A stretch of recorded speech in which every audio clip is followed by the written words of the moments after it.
Hi everybody, we're back for another episode of Tommy Maroon Sports Show right here on WCTV, which is a lot of fun.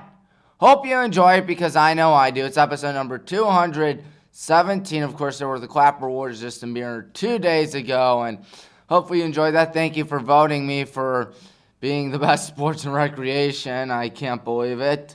Still really means a lot to me, but you know what also means a lot to me? Doing picks and doing the Cavaliers. So let's go to the Cavaliers first because, there's a guy named Max Strus who's not too shabby. 7.8 points per game, 2.7 threes made per game, and a 34.3% three-point field goal percentage. All of this was heading into the game against the Kings, by the way. Donovan Mitchell, 29.5 points per game, 3.3 threes made per game, and 90.9 free throw percentage.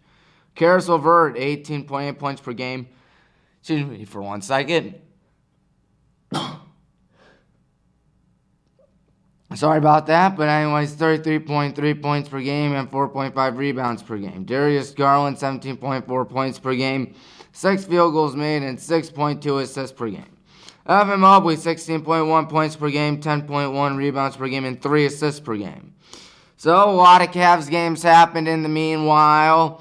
Cavs at the Thunder was a tough 128-120 loss where Karis LeVert had 29 points and 13 free throws. My word. Darius Garland, 15 points, 9 assists. Evan Mobley, 22 points, while Shai Gilgeous-Alexander, 43.7 rebounds. That was clearly enough for the Thunder to win. While Jalen Williams and Chet Holmgren had 15 points each. Cavs were up by 6 in the first quarter, and each team had 41 rebounds. This game right here is Cavs at the Warriors. Cavs come out to the, not Oracle Arena, but rather the Chase Center. The Oracle Arena is where they used to play, but now the Chase Center, and win the game by a score of 118-110. Karis LeVert, 22 points. Evan Mobley and Darius Garland, 19 points each. And Donovan... And Draymond Green is still a punk. Yeah, exactly. He is a punk. Oh, my God. It wasn't just this game right here. It was the in-season tournament, whereas he was playing and then just gets Karl Anthony Towns in a headlock. That man is suspended for 5 games. My goodness. That is absolutely... Good Lord. Yeah, good Lord's 100% right. Why would you fight? I mean, you know you're going to get suspended. You know you're going to get in trouble. But for Draymond, this is nothing new, I guess. Keep in mind, this is the same Draymond Green that got into a fight during the 2016 NBA Finals.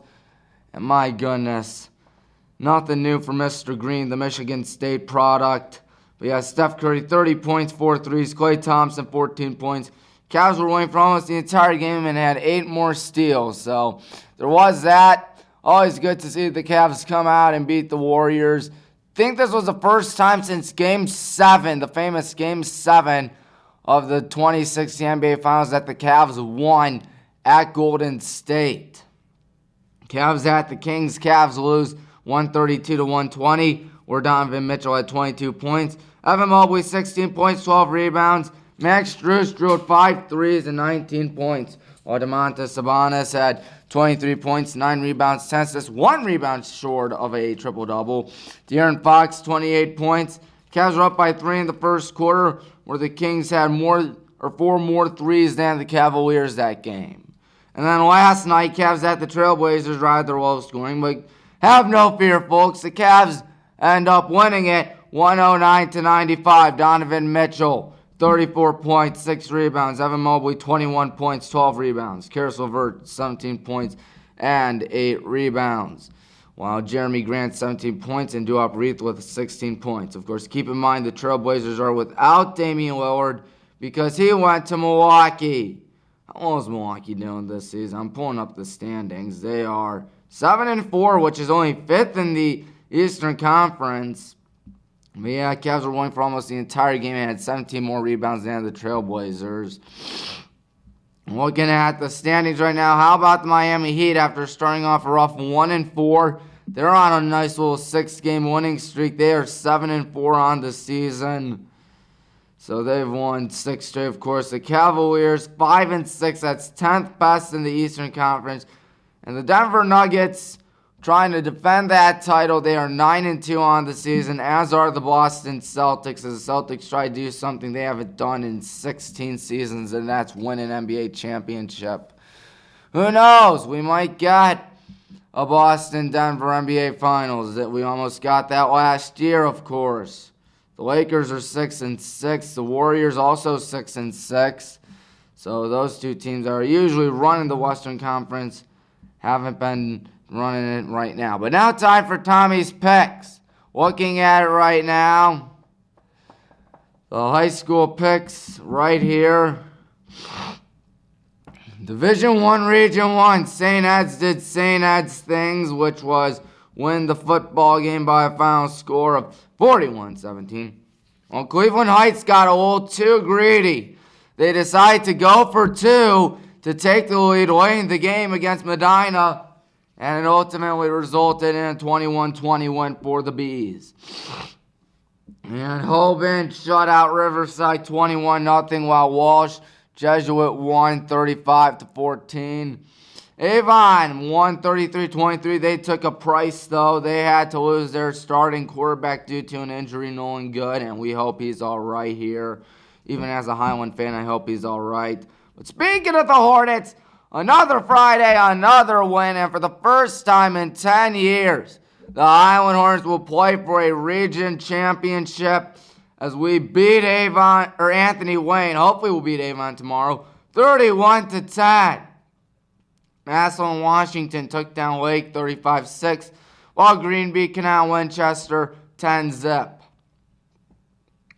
And meanwhile, for Division 3, Region 9, you had Ursuline take down VASJ 27-20, and Chardon and Aurora's season by a score 31-7. So despite Hudson and Aurora both beating us this season, we end up still alive, whereas they aren't. Division 3, Region 10, TCC won 41-10, whereas Columbia won 35-0 over the Buckeye Bucks. And then Division 4, Region 13, you have Canton South against West Branch, picking Canton South. Or no, because Canton South won 40-21. And Wake Catholic season comes to a shocking end. They lost to Struthers 28-25. We're going to Division 4, Region 14, where Perkins won 38-21. Glenville beat the lights out of Shelby 50-14. And Drew Pastor has it. Avon 21 points. Good. Yes, Lord. that's not good. I mean, they're on a backup quarterback too. But maybe the College of Worcester professor knows something I don't. D3 football, we had a Hail Mary against Mount Union. And we still lost 41-17. But the 24-point differential was their worst win of the season. So, hey, you'll take that every day of the week when you're playing a school like the Evil Empire. Wisconsin Lacrosse beat Stevens Point 41-7. Whitworth beat Winfield 28-24. Aurora shot Concordia 23-0. They're in the playoffs. Cortland beat Ithaca 38-28. Catholic beat Juniata 34-20. Kenyon beat Oberlin 38-10. Westminster beat Geneva 35-14. Wittenberg took down Worcester 52-24. Trine beat Kalamazoo 42-29. Heidelberg beat Capital 31-17. And Mount St. Joe's, who's also going to the playoffs, won over Rose-Hulman 68-20. And ONU beat Wilmington 38-14. Well, it was Dean Paul's last game as head coach of the Ohio Northern University Polar Bears. Dean Paul, for 20 seasons, coached the Polar Bears. We wish him a very happy retirement, as he is one of the few coaches to say, I beat Mount Union in the regular season in the past 30 years, joining the likes of John Carroll's coach in 2016, I forget who it was, and Bob Packard in 1994, right here at BW. Plantville beat Stout 41-24. Mary Hardin Baylor 35. Howard Payne 10. Bowdoin beat Colby 35-14. Carnegie Mellon beats Case 31-21. The NFL, another wacky season in the NFL. Looks like Especially if you're a Browns fan. Good Lord. I still have faith in the Browns. The Bears beat the Panthers on a Thursday night game nobody watched, 16-13. Colts beat the Patriots in Germany 10-6. How about those Browns? Dustin Hopkins, 4 field goals. That's right, 4 field goals to win the game over the Ravens, 33-31. And a walk-off field goal by the Texans to win the game, 30-27. C.J. Stroud definitely looking like an offensive rookie of the year candidate and perhaps an MVP candidate as well. 49ers beat up on the Jaguars, bouncing back from that 3-game losing skid, 34-3. How about Josh Dobbs? He's doing a dandy, 27-19. He beats the Saints. They're like on a 5-game winning streak, the Vikings now. Like to have him back now. Oh, yeah. Steelers beat the Packers because we can't have anything good in life. The Steelers magically won a game because that's what they are best known for, magically winning games, 23-19. Buccaneers beat the Titans 20-6. The Cardinals won their 2nd game of the season over the Falcons, my lock of the week, 25-23. And the Lions are on fire right now, 7-2. They beat the high-scoring Chargers, 41-38. Cowboys beat the Giants, the pitiful Giants, 49-17. And the Seahawks beat the Commies in overtime, 29-26. While the Raiders beat the Jets on Sunday night, 16-12. And the Broncos are winning now. I'm sorry, but they are, I don't know if it's, no, they played the Chiefs. They played the Bills. I mean, mainly the Bills are a very overrated team, but still, they've won a few straight games in a row. I think they've won like 3 or 4 now, but the Broncos are red hot. Their defense is looking good. Russell Wilson's looking like vintage Russell Wilson. 24-22 win on Monday night, all because the Bills had 12 men line up for the game-winning kick. No, it's not the Magic School Bus anymore, John. It may not be. Oh, my goodness. Broncos country, let's ride. The ride has become a normal bus ride, or Squidward on his bike, as I posted on Twitter. Last week recap in high school football, I was an incredible 14-2 with 16 points, propelling me to a 93-19 record in the playoffs with 98 points. In the wonderful world of D3 football, I went 10-7 with 10 points and closed out the regular season with a pretty respectable 120-66 record with 129 points. In the NFL, I went 7-7 with 8 points, putting me at an 88-64 record with 98 points. Now it's time for Tommy's picks. We'll get the high school football regional finals. Here we go, ladies and gentlemen. St. Ed's is my lock of the week against Medina at Byersfield. That's going to be a fun game nonetheless. Hoban taking on Walsh Jesuit. Got to pick the Hoban Knights. They beat up on Walsh earlier this season by like 50. I don't think I'm exaggerating when I say that. Avon Highland. Now this, I don't mean to sound biased as a Highland Hornets announcer, but this might be the biggest game out of them all. I'm just saying. Avon Highland, this is going to be a lot of fun, but I got a bad feeling Avon's going to win at Strongsville. I'm picking the Eagles. Please prove me wrong, fellas. I have my faith in you guys that you can pull off the upset. But right now, Avon's just too unstoppable right now. Washington's an unstoppable team. They're taking on Green. I think they'll win by a considerable amount. Ursuline against Chardon. Picking Chardon as my upset. TCC will win the region without any struggles out there against Tiffin Columbian. Cannon South will beat Struthers. Perkins against Glenville, picking the Glenville Tarblooders as they look to repeat Division 4. Perry against South Range, picking Perry. The Kirtland Hornets should beat Mogador. Columbus Grove against Bluffton, picking Bluffton. And Dalton will beat Danville in Division 7. Yeah, there are 7 divisions in high school football, where most sports have 4 divisions. Now we've reached the D3 playoffs, ladies and gentlemen, including lacrosse against Morris, picking Wisconsin lacrosse. Think Aurora's going to be Co. Trinity over Hardin and Simmons. My lock of the week, North Central. They are very good at what they do. They are going to take on Belhaven. They are the top-ranked school in the country, North Central. and they sure play like it. Wartburg against Illinois College, picking Wartburg. Whitworth against Chapman, picking Chapman. And now my upset, Wheaton against Mount St. Joe's, picking the Lions. Wisconsin Whitewater against Bethel, picking Wisconsin Whitewater. Sadly, the Evil Empire will triumph over Alfred State like they usually do. DePaul will beat Alma. Endicott's going to beat Cortland. Susquehanna against Grove City.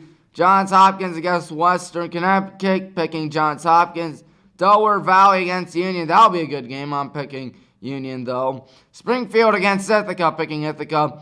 And Randolph-Macon against Christopher Newport. Christopher Newport won the men's basketball championship last year over the Evil Empire, but I'm picking Randolph-Macon. Time for the NFL. Tonight, it's Ravens-Bengals. I know, we got ourselves a good game on Thursday night for once, so Al Michaels won't feel depressed once again. Picking the Bengals.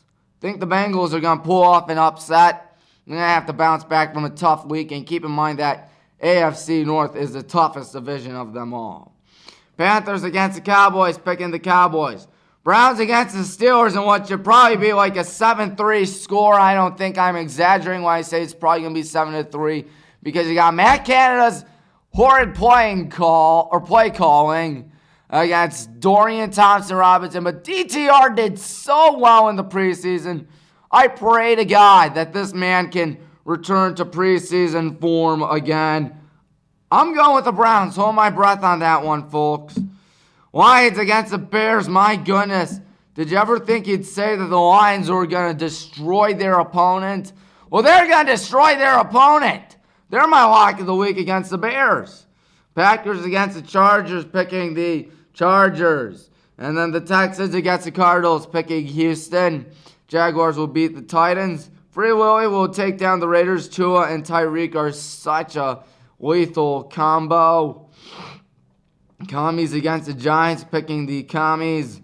And here's an upset. The Buccaneers against the 49ers, picking the Buccaneers. Bills will beat the Jets in a revenge game. Seahawks will take down the Rams. Vikings over the Broncos on what should be a sneaky good Sunday night football game. I'm just saying. And finally, Monday night rematch of the Super Bowl. The Kelsey Bowl, you could say. Chiefs against the Eagles, picking the Kansas City Chiefs. They're at Arrowhead, one of the most notorious places to play a game of professional football at. I got to go Kansas City. They're going to hand Philadelphia their second loss of the season. Well, folks, we did it. We went through a lot of stuff. Of course, we are almost to Christmas. We have 7, 14, 21, 28, 35, 36, 37, 30, 39 days. Wow, 39 days. That's hard to believe. And 1 week till Thanksgiving. And 46 days to go till it's 2024. We are almost there, ladies and gentlemen, so hang on to your seats. So, yep, we'd like to remind you that Tuesday will be the next episode, hopefully the Tommy Maroon Sports Show, where we will talk more stuff and talk about the state semifinals and the second round of D3 playoffs and the Thanksgiving slate in football. My goodness, it's almost here, the NFL playoffs and the state championships and the national championship, the Amos Alonzo Stagg Bowl, named after one of the greatest coaches in college football history. Hopefully the Evil Empire doesn't play for it, but I got a bad feeling they will. I'm Tommy Maroon, thanking you for watching. Till next week, we will see you then.